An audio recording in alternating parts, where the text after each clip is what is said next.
Escaping Society, Emerson, Thoreau, and the Search for True Freedom. Imagine stepping away from everything. Society, expectations, distractions. No noise, no constant pressure to fit in. Just you and nature. What would you hear in the silence? For most, this is just a passing fantasy. But for Ralph Waldo Emerson and Henry David Thoreau, it was a mission.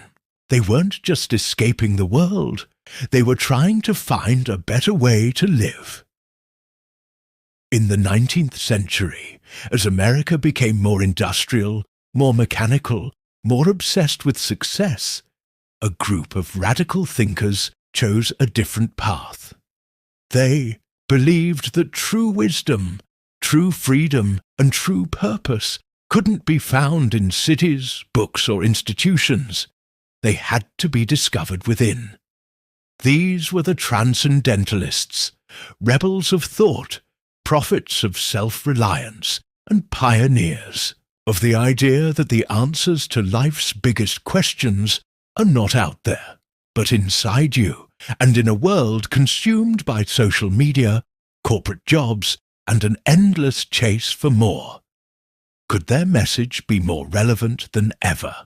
What is Transcendentalism? The revolution of thought. 9th century America was booming. Factories were rising, cities were expanding, and people were racing toward wealth and status. Society had a formula for success. Obey, conform, work hard, fit in. But the Transcendentalists saw through the illusion. To them, society was a trap, a machine designed to turn individuals into obedient workers, religious followers, and mindless consumers. They believed that instead of looking to the outside world for meaning, people needed to look inward. They had 3 core beliefs. Truth isn't found in books, institutions, or governments. It's found in your own soul. Nature isn't just a backdrop. It's the key to understanding yourself. Self-reliance is the highest form of freedom for them. The biggest mistake a person could make was living a life dictated by others instead of listening to their own inner voice. Emerson and nature, breaking free from society's illusions. At the center of this movement was Ralph Waldo Emerson, a former minister who had seen too much blind obedience, too many people trapped by tradition. In 1836, he wrote an essay that became the Transcendentalist Manifesto, Nature.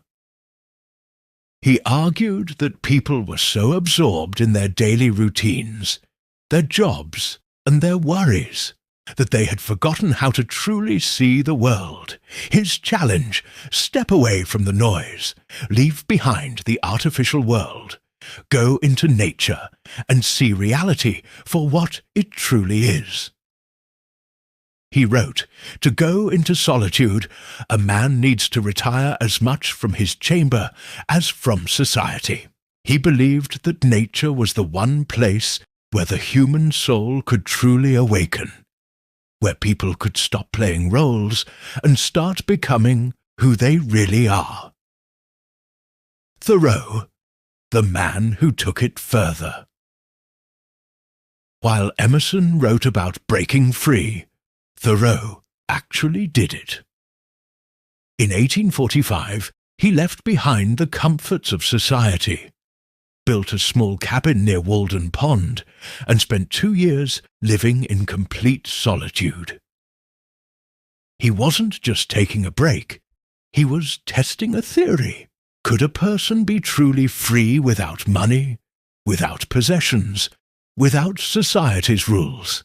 He wrote in Walden, "I went to the woods because I wished to live deliberately, to front only the essential facts of life, and see if I could not learn what it had to teach." He realized something powerful. People don't own their things own them. Every hour spent working for material wealth is an hour lost of life. True happiness comes from independence, not from possessions. Warned, by isolating himself in the woods, he sought to strip life down to its essentials. He didn't reject technology outright, but he questioned the unthinking pursuit of progress. The way people sacrificed their time, their freedom, their connection to nature, just to chase more money, more possessions, more approval from others. The two mass of men lead lives of quiet desperation. This was Thoreau's chilling observation about the world he had left behind. And ask yourself, are you actually free or just comfortable? Emerson's self-reliance, the ultimate key to freedom. While Thoreau was out in the woods, Emerson was still shaping the movement. In his most famous essay, Self-Reliance, he declared war on conformity. He believed that society programs people to follow, not to think. Schools, governments, and churches train obedience, not wisdom. The moment you start listening to yourself, you become unstoppable. His challenge to the world? Be different. Be bold. Follow your own path, no matter how strange it looks. He wrote, "A foolish consistency is the hobgoblin of little minds." The influence of Transcendentalism on the New Thought movement. But this philosophy didn't just stay in the 1800s.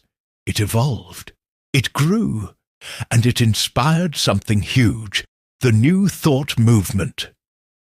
New Thought took Emerson's core idea that people create their own reality and expanded it into your mind has the power to shape your experience. The divine is within you, not outside you. Positive thinking and self-reliance can change your life. Today, we see echoes of these ideas in everything from self-improvement books to motivational speeches, mindfulness practices, and even psychology. Why this matters today.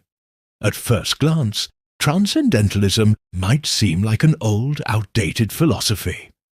But look around. We live in an age of constant digital distraction. Are we really thinking for ourselves? Social media, news, and entertainment shape our beliefs. Do we even notice? People chase money, success, and comfort. But are they actually happy? Thoreau warned us long ago.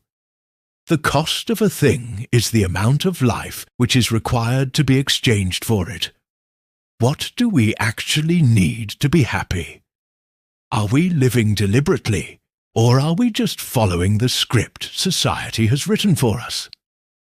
What would happen if we stepped away from the artificial world and reconnected with the real one?